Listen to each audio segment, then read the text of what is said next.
like, to know where you really want to go, you have to first understand where you've come from. Yeah. As we get to 18, 19, 20, and we're like, hold on a second, what's this puzzle of our life? And then we spend the next, 80 years of our life rearranging that puzzle from the first 18 years to make it what we actually want it to be. To reason with someone is to motivate them to do or accept topics, ideas, and issues through discussion and having conversations. This podcast is about the relationship with ourselves and the relationship with others, finding our stability in our self-worth, and how do we actually be in healthy relationships. We find this out through connection, compassion, and communication. Reach out, connect with me, like, subscribe, comment. I want to unpack whatever it is that we can to really get to the nitty and gritty of finding out how do we get better in ourselves and how do we get better in our relationships. Welcome back to the podcast, Reason with me. Hello, everybody. I'm just going to quickly ask, if you are listening to this, if you do like what you're listening to, please reach out. Please review on Google or Apple or Spotify. Please leave us 5 stars. This helps it reach other people and allow for more connection and more depth within our society and our world. Hope you enjoy this one. Welcome back to the podcast. Today I'm sitting with Lachlan Mitchell. Lockie is a coach for entrepreneurs. He is a young gun and incredibly intelligent, full of knowledge. He is someone that I came across that is just someone that can get really real, get really honest, and just read people and see people where they're at and meet them where they are to be able to forge a way to, I guess, move them towards their edges in order to help them find more of themselves and bring more light and courage to the way that they can continue to live their life. It's pretty amazing to listen to this guy talk, and I'm keen for you all to listen. Okay, welcome back to the podcast. I am super stoked that Lachlan Mitchell is here sitting with me. How you doing, Lockie? Good, mate. Excited to be here. Yeah, I am. You're like my new favorite person. I've been picking Lachlan's brain quite a bit lately, and I don't know how I just stumbled onto you and what you were doing. And yeah, very intrigued. So I was keen to get you on here and just utilize that brain of yours and see what we can kind of develop. But let's jump into it. Who the hell are you and what do you do? Who the hell am I? Well, I'm a young man that's been lucky enough to have just enough trauma in my life / just enough good of enough upbringing, that's a lot of enoughs in there, to find myself in a space of rites of passage and initiation, which led me into the self-development world, joined a couple cults, had some good times in those cults, left those cults, got deeper into, desire to understand the world, and that's led me to working with young entrepreneurs at the moment. So specializing in shadow work, if we want to call it that. And yeah, building a mastermind called Arcanum, which is designed for young guys that have created a fair bit of success in their life, but often lack the community, lack the actual tribe. Because we end up in a very different world when we do very different things, and there's a level of loneliness that comes with a certain complexity of mind. Beautiful. I love that. Lick of trauma and one hell of a brain. So you are 22. When I heard that, I heard you on a podcast with the technician Travis, and he, said you were 21 at the time, and the words that come out of your mouth, I was the dumbest. I was in some sort of way when I was 21. Put it that way. I was really good at talking about drugs. I wasn't good at talking about the things you're talking about. So I guess I want to know how that brain kind of works, because you have an intelligence and a way of, like, I don't know, hyper focusing on this type of work that means that you just absorb it and you're able to learn it, and then it sounds like you integrate it and guess, deep dive into actually applying it too. Mm. So where the hell did that come from? How do you So give it to me? yeah, the way I think, I think there's a level of biology here, in that my dad is hyper intelligent, has a very high IQ, but he actually has a very high EQ as well, which Okay. is very rare. Like from a personality perspective, yeah, a very rare type of person. And within that, the values of learning, like when I was growing up, he'd always, say it's not about how hard you can work. It's about learning how to learn. And he'd tell me that once he knew how to figure out like a maths equation, it's like that's all he really needed to do, because he would teach himself to figure it out and then he could do it. It wasn't about necessarily repetition. It was about learning how to learn and enjoying it, because he wouldn't study at school, but then he'd do well on exams because he just the night before would teach himself everything. And there was a level of arrogance that definitely helped with that I took on, yet I did not have the same level of IQ as him. So my test results at school weren't as high.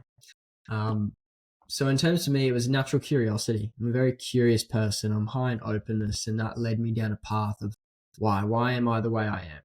And I think within that, which is a very big question we ask ourselves, why are we this way? And that led me down self-development and psychology and, the study of personality, a lot of Jordan Peterson's work. And why? When you are curious, I find I hyperfixate on something until I know it. And it's why I haven't really done much learning as of recently, because I've just, the last 4 or 5 years, it's just been so much information and trying to hone that. Dude, I think that, learning how to learn is obviously an amazing skill to sort of be able to have.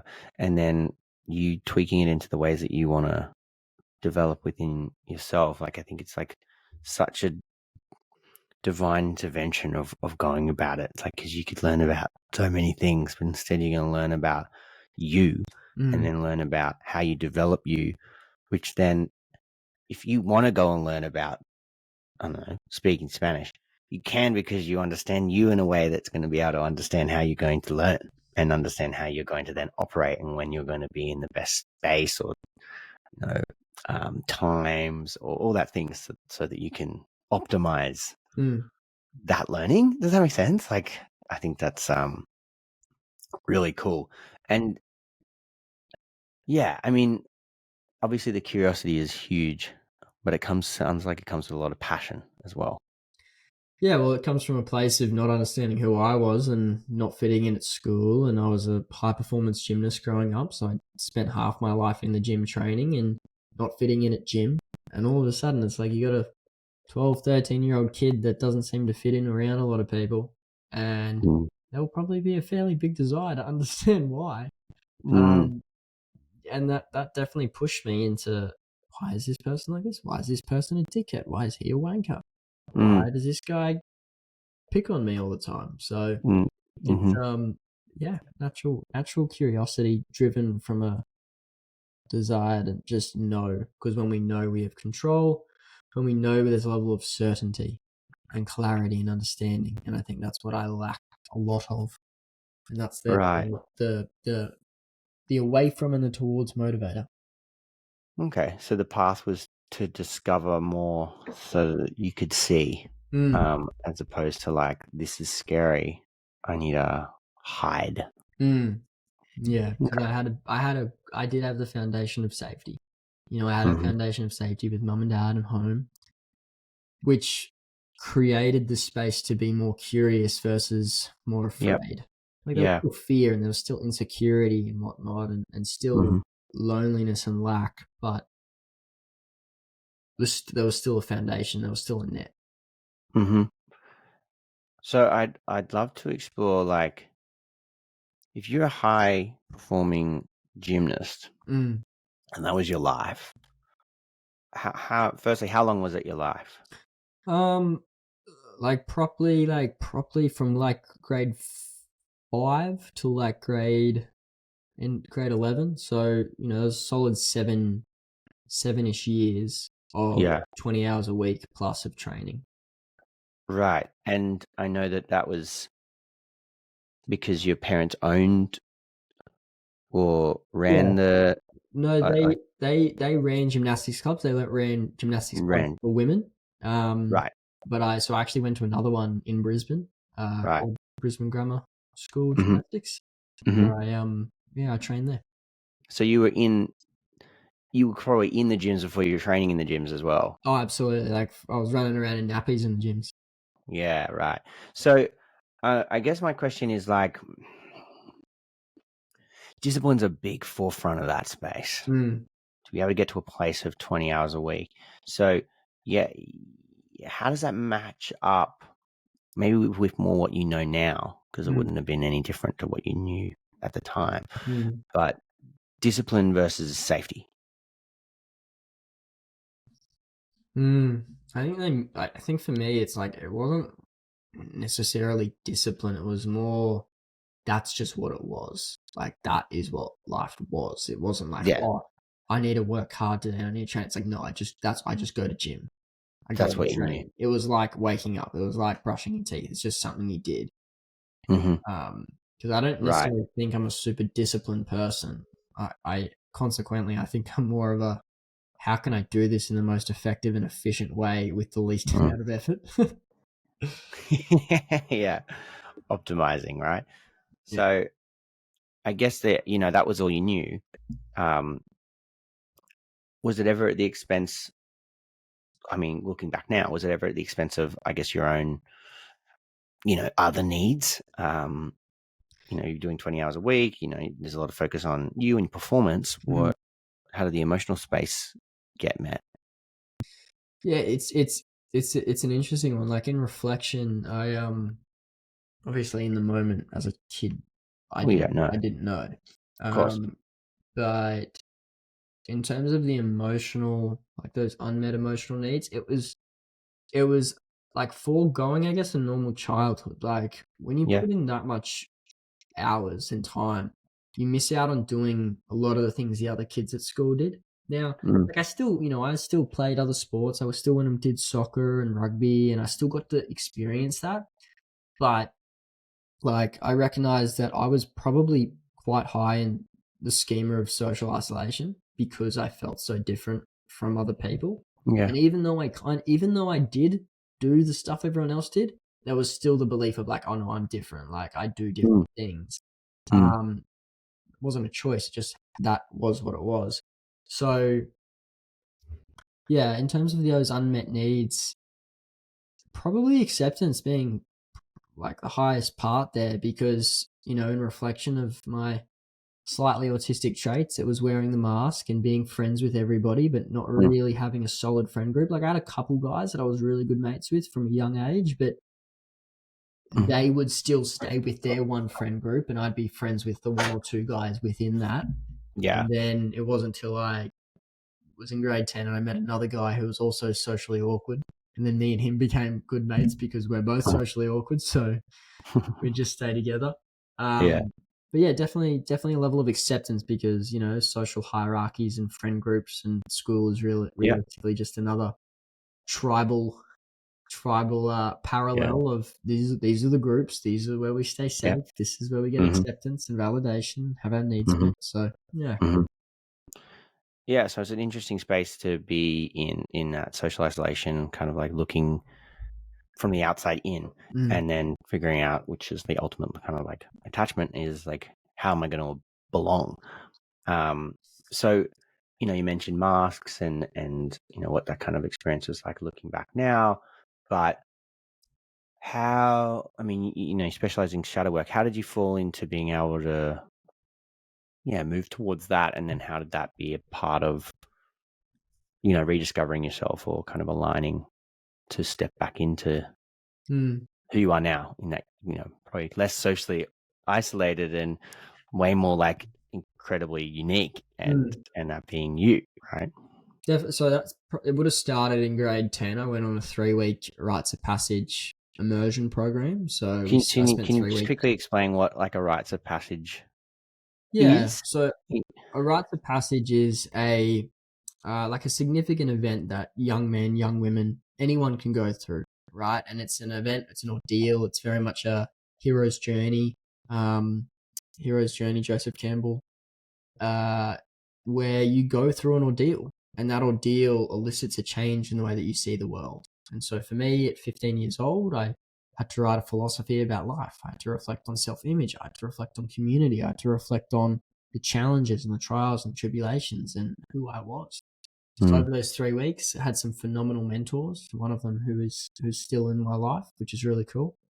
And through that experience, that made me start to actually go, wait a second. It was a level. It was an awakening of consciousness. Who am I? Who am I without the rules and dictatorship of society and parents and all the rest? So from there, that was the big bell spark moment. And then from moving forwards, it was just, I went into the Young Endeavour, which is a sailing program that the Navy runs, which was really phenomenal. Okay. More variations of like some different school programs, and like I went back out and worked on my school outdoor education. So I did like a few months in outdoor education, helping them with the same program I did when I was 15. So that was in 2021. I went back out and helped, which was really phenomenal.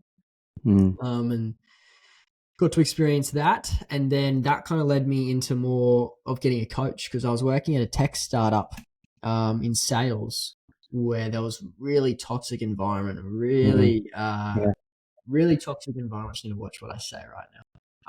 Really toxic environment with people that didn't know how to lead because of their own mental health issues at the time. Yeah. And that did not create a conducive environment. And that led me to go, like, who am I? Why am I feeling imposter syndrome? Where am I feeling all this? Because my nervous system was pushed to the edge. And like when we get pushed to an edge, it reveals our shit, right? Like just like how Navy SEALs they go through Hell Week to see who are the strongest. We're all going through our different Hell Weeks, and it's all revealing different things in different layers. So that was my kind of next level of awakening, I guess. Okay. And so I got a coach, and the coach helped me understand, my people pleasing tendencies, my agreeableness, my lack of assertiveness. And we first got in and started to process all those emotions. And then that kind of was like, holy shit, this whole thing. And he got me into NLP. So I went and did NLP, which was really phenomenal. A lot of phenomenal learnings, a lot of not so good learnings, which was really good as like a foundation, because it was like the foundation of NLP is simply language. It's understanding how our language creates reality. And then within that, moving forwards, I got more into men's groups and men's work, and there was some amazing facilitators there. Facilitators that have done a lot of, they've done their own study. They've gone and they're actually accredited in psychotherapy and counseling. And so I actually got to learn firsthand how to process people from them and from that container, on top of the NLP knowledge, on top of eliciting, the core things, and chunking up and chunking down and getting to the core of what's going on. But then seeing that and being around other men, like I was the youngest, I was 20 years old, sitting in these circles where there's 40, 50, 60, 70, 80-year-old men. Yeah. So it's like I got to have lifetimes of knowledge just by listening to these men's journeys, watching them be processed, and then going deeper into retreats, going deeper into more coaching, business. Like, man, doing your own business is an initiation in itself, because it'll reveal even more layers. And then moving forwards, doing deeper work. Like I've signed up with Cody McAuliffe as going deeper into my knowledge base and my understanding, and also my own personal growth. He's got a process called the holographics process, which is unlike anything else I've seen. The way that it's designed, which has been really interesting. So then, shadow work is just a buzzword, right? It's more of a marketing thing than anything. But at the core of it, it's like, what do I specialize in? I specialize in helping people create clarity in who they are, and I use the past, another buzzword, but a past, future, blueprint. It's like, to know where you really want to go, you have to first understand where you've come from. Yeah. You know, as we get to 18, 19, 20, and we're like, hold on a second, what's this puzzle of our life? And then we spend the next, 80 years of our life rearranging that puzzle from the first 18 years to make it what we actually want it to be. Totally. So, yeah, going into that, and clarity, direction, and certainty. Certainty in yourself, certainty in your ability, and having that level of self-trust, intuition, if you per se. So it's focusing on these more surface level pillars or ideals, but working on them from a root cause perspective that comes through understanding your identity, understanding your personality, and then within the core personality and identity, it's like, well, what made us us? What are the core events? What are the core fears that were created? And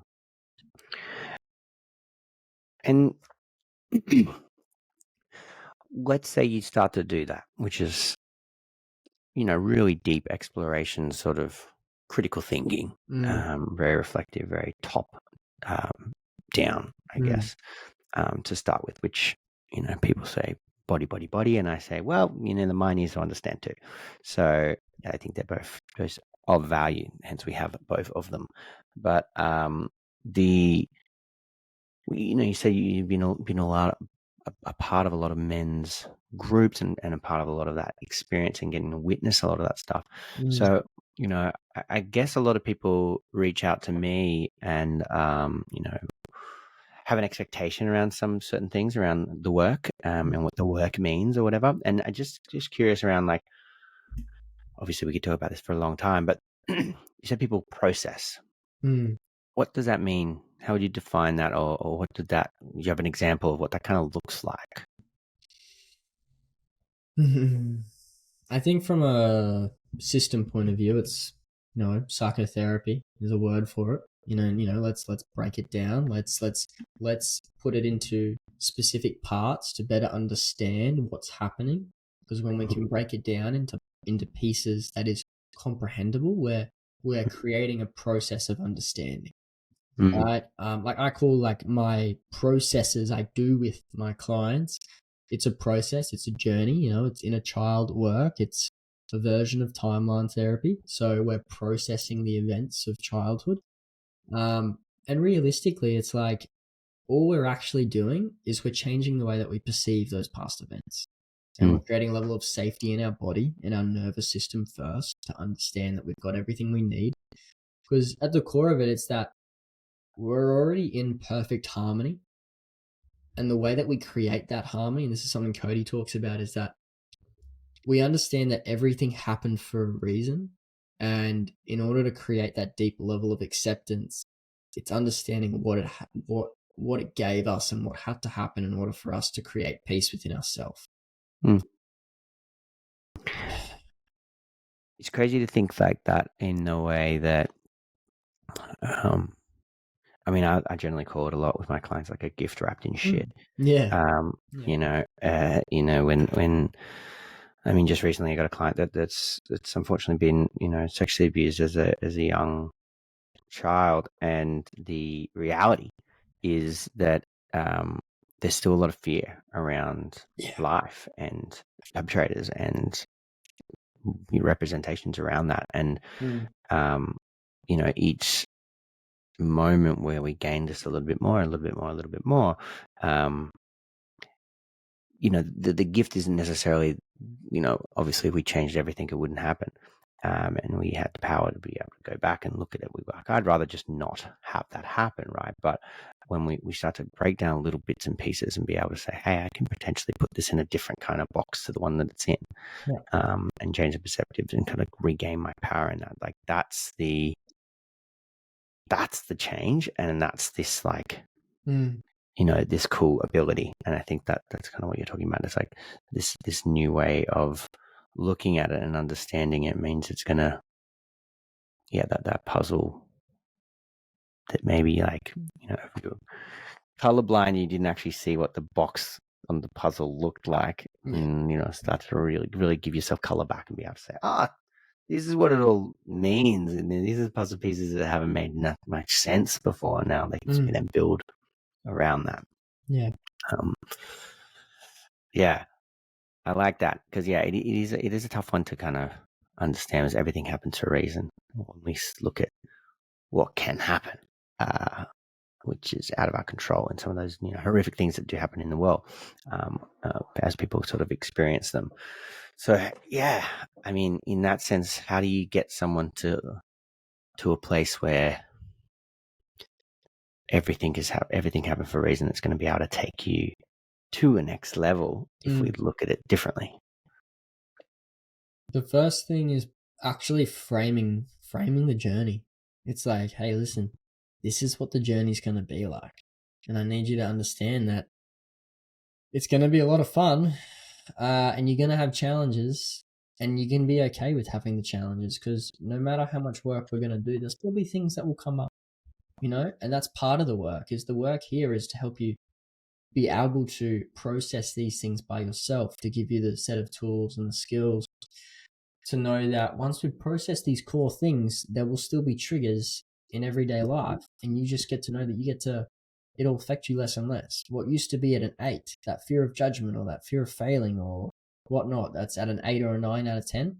What we're going to do is we're going to help you turn the dial down to like a 2 to a 3, right? And the more you do it, the more you have control around your reaction and your responses, from that stimulus and effect. So I mean, that's kind of got me thinking a little bit. I'd love to get your take on this, Lockie. Is like, I mean, a lot of the marketing around a lot of stuff is like, come and do this breath work, come and do this shadow work, come and do this thing, and you'll be released of your, demons. We will resurrect you, or whatever. Some of it says in there, like, yeah, we're going to process some of your trauma, which pins. It's just we're going to give you 3 sentences of what actually is going on, just to get you in.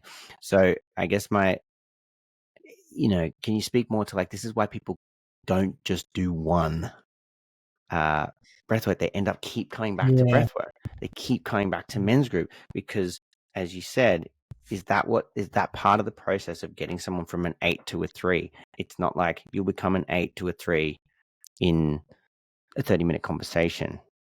The psychology, like both worlds of both, the self-development coaching world and the psychology world, from my point of view, both are shit at framing the journey.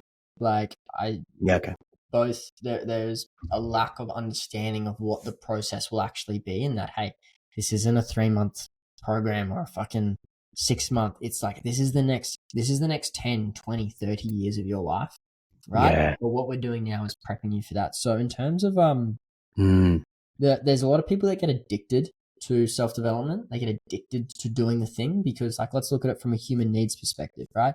If they are lacking certainty, they'll go do the thing that will give them the certainty. If they are lacking the significance, they will go and be the person that does the breath work, does the coaching, works with all the coaches. And something Cody talks about is there are people that get addicted to doing the thing and spending more money to get the next hit, because it is a dopamine thing as well, because it's like, oh, well, if I do this, then I'm going to be here. And why would a coach or a breathwork facilitator, even in the psychology space, why would they frame it in a way which would allow someone to not necessarily spend more money or like keep coming back in a way, and at the core there's a value in that, and I see the value in people always continually doing the work. But I learned from there is that level of integration needed for their nervous system to say, cool, I've worked with this person, now I need to spend 6 months by myself. Right? And like, I've had a coach that was like that. He would tell people, say, hey, I had a coach that was like, I'm not like, to some of his clients, like, I'm not coaching you anymore. You need to go be by yourself. You need to go actually, no more men's groups, no more this, no more that. Like it's progressive overload in a way, progressively overloading your nervous system to reach new capacity and new understanding and new levels of safety in your body. And that allows for, what do you think, when we give ourselves that space?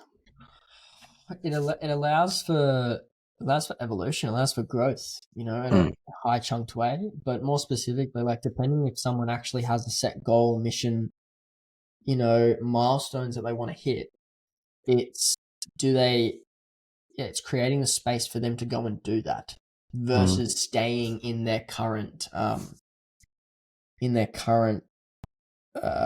place of being per se. It's like, cool, if you want to get here, well, what got you there is not going to get you to where you like. What's got you here isn't necessarily going to get you to where you want to go, and it might not even keep you here as well. So it's that constant evolution. And that there's this ongoing reality that we need to keep checking back in. And there's always more to look at and decipher. And I think there's a for me, it's sort of like there's no such thing as actualization. We can't get to that point of full enlightenment, and when we do, we must think we're God. There's a great point in this around like what I had to unlearn, and being so young going into NLP, it was like there was no pre-framing that. Like the frame was, this will solve your problems. That was the frame, right? And what we do is we solve your problems the best, and like everyone else is not as good, effectively. And so there's the pump and dump, like a Tony Robbins, like anything. Come in, it's amazing, and then dive back down because your environment will always win unless you're willing to push harder against the environment and change the environment. So there's a great quote that I learned from the event I did with Cody, and the frame that this is a constant evolution, this is a constant journey, and we create peace when we come at peace with the part we're at war with. And it's like we're always going to be warring with ourselves. It's just going to be new levels, because when we make more money, amazing. Now the thing is, we have to pay more taxes, and we have to, where are we going to go on holiday this year? And, what Land Cruiser do I want to buy to go traveling around Australia?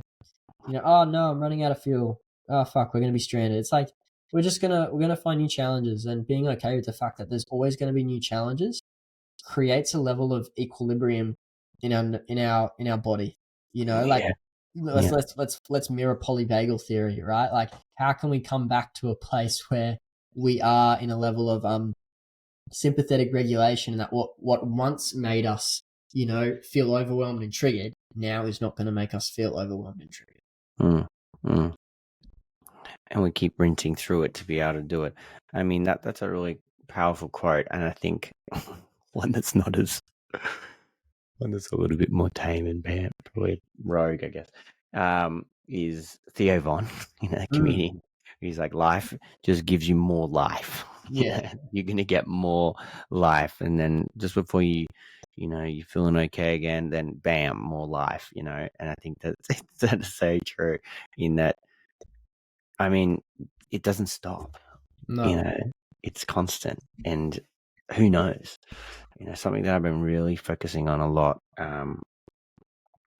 with my partner and just in my life as well, which can be really challenging to kind of live by. So it's not super black and white, but it's like, we can't guarantee that we're going to make it home at the end of the day. Yeah. We just can't. It's not guaranteed, which means who do you want to not, who do you want to not fight with on that way out the door? Who do you want to make sure that you repair with? Who do you want to make sure that you've spoken to in a way that, if it's the last time, it's a positive thing? Are you okay with in the way that you're looking and seeing and thinking about you? And I think that, it's something I've been reflecting on a lot, of being able to, I guess, hold myself to a little bit more of an account, but I guess give myself a little bit more of that reflection, to be able to kind of, think about it in this way. It's like, you don't know what's going to happen. There's going to be more shit. How are we going to keep coming back to me? Because I don't want to get taken up by the whole thing. So the more I understand that that's the journey, as you're sort of saying, frame this journey, right? I can navigate it, but I don't know every single curveball. Yeah. There's a thing called spiral dynamics, or values levels. A guy called Claire Graves created it. He was a psychiatrist in the US in the 50s. And a guy called Don Beck took it over and turned it into a book. It's the best model I've seen in terms of understanding the evolution of like consciousness and why people are the way they are. And he created these levels of awareness, these levels of values that exist within countries, communities, organizations, people, etc. And that's a framework that creates, again, a level of, cool, we're just climbing the ladder, because once we start making money, we understand that when we make a lot of money, there's going to be a change in awareness because you're no longer dictated by systems and governments and control, because you don't have to, you have the ability to live however you want to live. And you're not impeded. I don't know if that's the right word. You're not impacted in the same way that other people are. You have choices. You have the ability that other people don't. And so within that, there is a new level of awareness and perspective that happens. And then even after money, you see entrepreneurs, they'll make a lot and then they'll start questioning everything because what they've wanted for so long, they get it. And then their fucking nervous system has a conniption and their ego dies because they realize that isn't actually going to fulfill them. And then they go out they go to Peru and do ayahuasca to try and find meaning and purpose in life. And sometimes they do, but they also do it in a way where they're trying to find all this meaning and all this purpose without first processing their trauma, which often creates cycles of, well, I'm going to go do more iron, I'm going to go do more mushrooms, or I'm going to go do this and that. And it's like Aubrey Marcus talks about it. It's like, done 60, 70 ceremonies of sitting with Aya. And I'm like, amazing. But there's a trap within that. And that's kind of what we call values level 6 is save everyone's spirituality. Let's talk about it. Let's enjoy it. And people that are actually in values level 6 they've actually made the money. Whereas you get a lot of people that are still in still very, community, tribe, protect everybody. But because they haven't made the money, they're still governed by the rules of what the world and society. And therefore they can't really transcend that level of awareness or create that new level of value of how you see the world. So most of our world lives in that. Yeah, most of our world vary in levels 2, 3, and 4. 2 being tribe and community, 3 being like very fuck you mentality, very gang based mentality. Fuck the government, fuck the systems. I'll do what I want. Values level 4 being very much structure, society, government, religion. There's a book that says right and wrong. There's rules here that keep us following the order, and it's forego pleasure now for pleasure later. It's sacrifice now for later, because when we get to the other side, we'll get to heaven or we'll get to this place and then it'll be good. So we have to forego everything now for later. Right.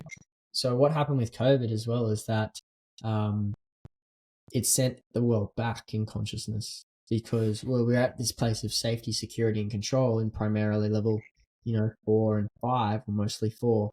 Everyone went back and they're like, fuck you, fuck the government, created this massive divide of what is right, what is wrong, and everyone and their opinionativeness, and it sent people back because of fear.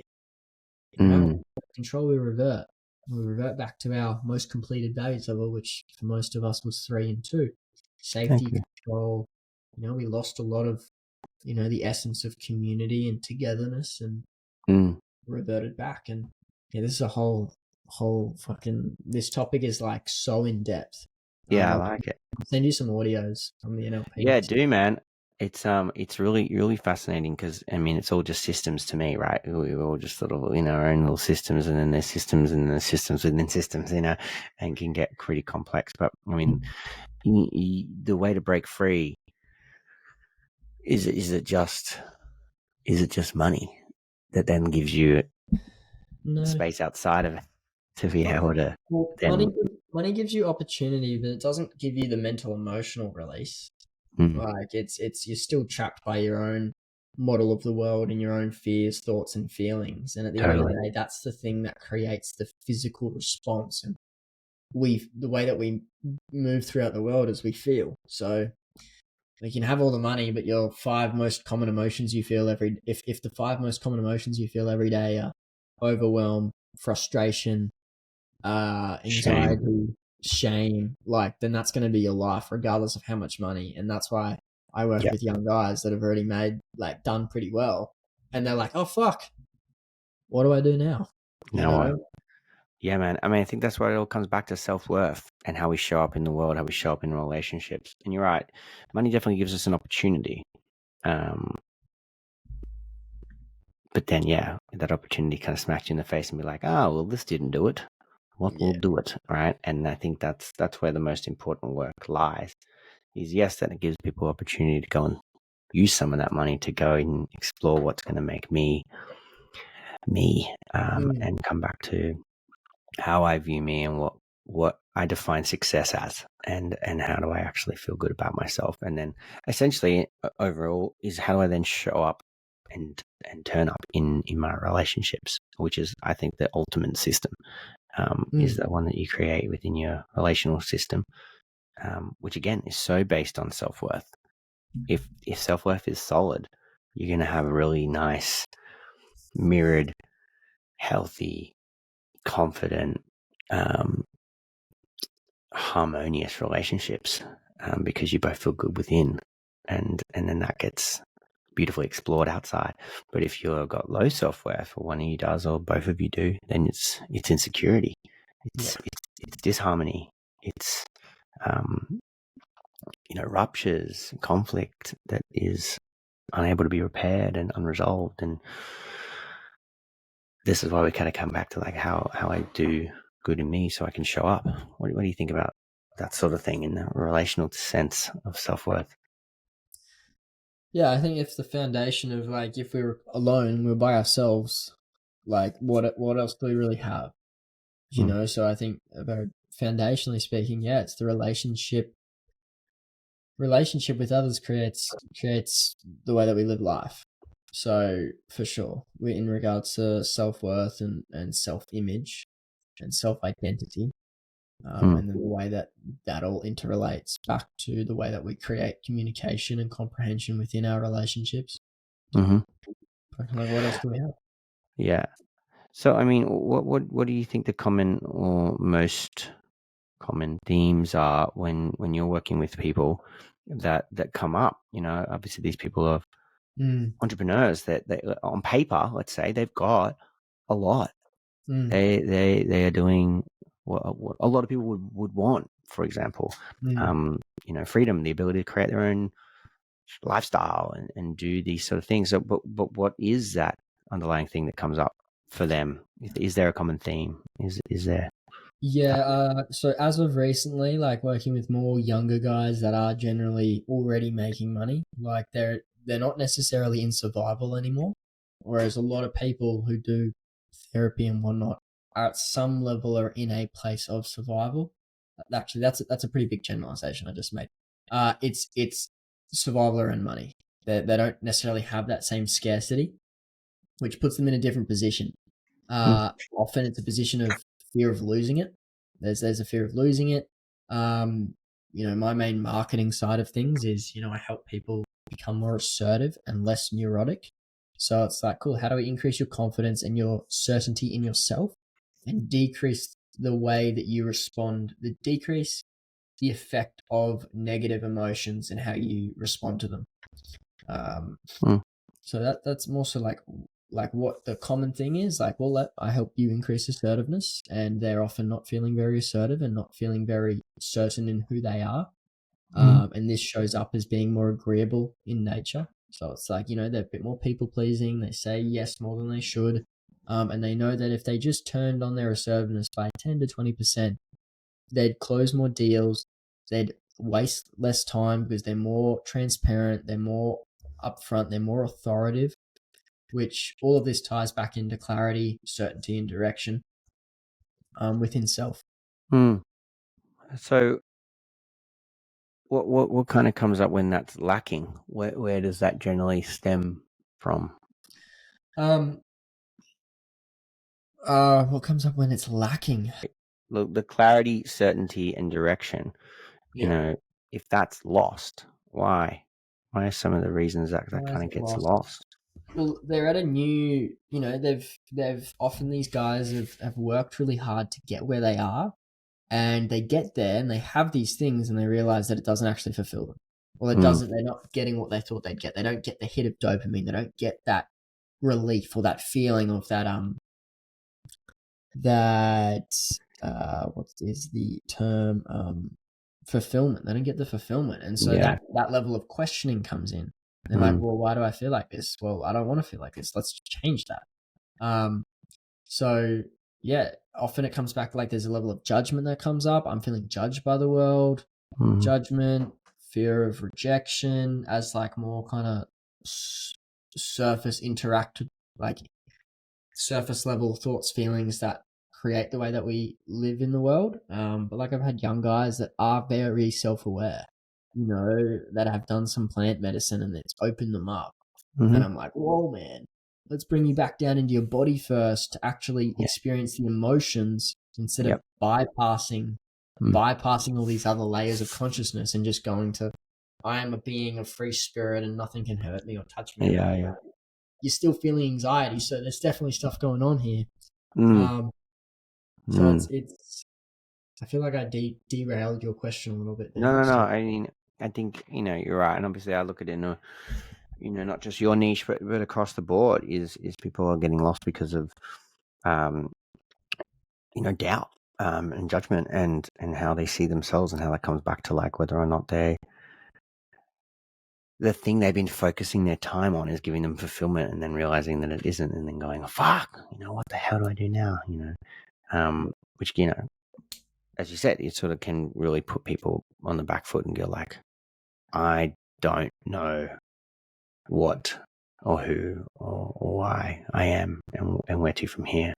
So yeah, a very vulnerable space that people can then enter, where we can see lots of desperation come out in lots of ways. And, it's great that some of them are being, I guess, directed to you to be able to do that. But the other path, and I'm not sure if it comes up for your clients, but the other path is destruction. It's now I've got the money, I can do a lot of cocaine. Now I got the money, I can buy my friends. It's the lack of psychological growth that comes from a rite of passage and healthy man mentality, if you want to call it that, from a male point of view. Not even taking in gender, just being a fucking good human that has good ideals or good values. And like when we lack the good ideals and good values, then we'll do whatever we can in order to get our needs met. Which is huge. Yeah, I think that's fundamentally what it's all about. We will do what we can in order to get our needs met. And if our modeling has been a certain way, or, we're being pulled by those different levels of where we're at in the society or whatever, then we'll cause anarchy or, rebel or, get fucked up, avoid and dissociate and come back up on the other side. So yeah, big problem. A good thing that you can kind of, I guess, give them a different light, and that's a really cool space that you have. So walk me through like what if someone was kind of to join in on what you're kind of doing, and be a part of what you got offering. What does how do you frame the journey? What does that look like? Obviously, it'll depend on the person, but if it's like an average kind of young guy that's doing all right, it's normally they haven't lived enough in order to actually understand who they are. Firstly, so it's a big part of just what's your journey been, and breaking down their life and breaking down what they went through, etc. So I've got quite a number of forms that I get them to go through, and so it's a lot of self-image, it's a lot of self-reflection. And it's like, man, I've had people just bawl their eyes out when they do a wheel of life. How do you feel? What is your relationships out of 10? Fuck, it's a 4. Why is it a 4?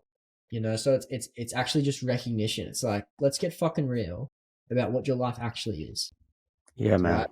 No Love more that. distance. No more dissonance around the story you keep telling yourself that makes it all okay. Like, what actually is your life? How much judgment do you actually feel? Or like I'm definitely more of a masculine, approach in like, I know these guys, they're regulated enough, they're stable enough, and they are my ideal client in that they're ready to go into it. Yeah. And I don't need to tiptoe as much. Mm. Whereas like I do have a couple other clients where I'm like, hey, we're just going to talk, or you're just going to talk right now. And that is it. Like, you just verbal diarrhea all over to me. And that's just what I need in that moment. So, Totally. yeah, in terms of guys coming in, it starts with that. I do take them on I set kind of a 1 to 2 month period of like identity and conflict stage. Let's actually just understand who you are, right? Why you are that way. And let's understand what are the core conflicts that keep showing up, because I know that these people, they want more growth. They want to create more. They want to build more. They want more mission. They want more purpose. They want to build. They want to make more money. They want the materialistic things. And that's okay. Like, that's where they're at. So it's like, cool. Well, what do you need in order to be able to create more space in your nervous system, to expand your capacity to take on more, to deal with more stress, to reach for the stars? And so then that comes back to their neuroticism, and their ability to handle that. And they can handle that when they're not as prone to feeling that rejection, or feeling that overwhelm that they're going to fail, or that, or what might happen. So it is a nervous system retraining through core values and through core beliefs.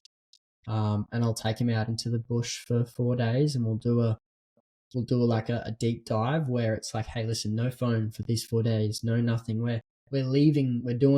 We are doing a hero's journey, and we are leaving the mundane world, and we are going to go slay the dragons, and we enter a liminal space. We enter a space where time doesn't exist, and you are in a complete level of safety, and there's no one else around.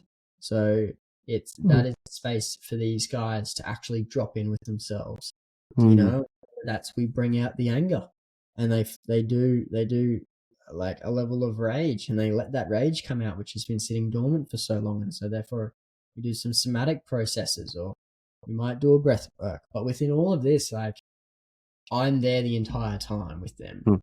We're sleeping in the same cabin, or like we're in the same space, and it's a lot more of a mentor-mentee dynamic versus a counselor/client within these types of things, because the relationship is a little bit different. So their nervous system, it's not like, oh cool, we're finishing the session, now we're gonna go home, now we're gonna go make dinner, now we're gonna do these things, now we're gonna wake up for work tomorrow. It's like, what some people do in 6 to 12 months, someone's nervous system can actually handle a level of that in 4 days, because it's like, hey, now you're going to go journal for 2 hours. Hey, now we're going to chill out and listen to music. Hey, now we're going to eat food, and we're going to decompress. It's like, imagine not having to fucking think for yourself for 4 days. Allowing it, about what you have to wear. Like, that's a lot of fucking headspace where you don't need to think. And that is insane when you think about how much we have to always constantly be making decisions. It's like, hey, you don't need to make decisions for the next 4 days. I'm feeding you. I'm doing the thing. We're going to chill. We're going to ground. We're going to be in our bodies. Like, fucking, anyway, that's why I like it so much. Yeah, man. I mean, that's it's so true. I think you take everything else away. I mean, first that gets real hard real quick, but you actually do. You're stripping things away, so you actually do it. And when you've got a really good, safe relationship, then you're gonna open doors. I mean, they've got to step in, right? But step in and drop in. But there's a lot of power in that. But yeah, the whole journey sounds like a really, I guess that journey to certainty, as you said, can really create lots of power. So how do people kind of get in touch with you if they want to kind of explore some of that? I know there's probably a lot more women than there are men in this space following me and part of this sort of connection crew. But women need to tell men to get into this work, right? So how can they? Through like Instagram, you can contact me on Instagram at Lachlan.Mitchell__. One of the things I'm really big on is making sure I'm the right person for someone. And if it's not a fuck yes for me, then it is a fuck no. and I will find you someone that will actually suit you.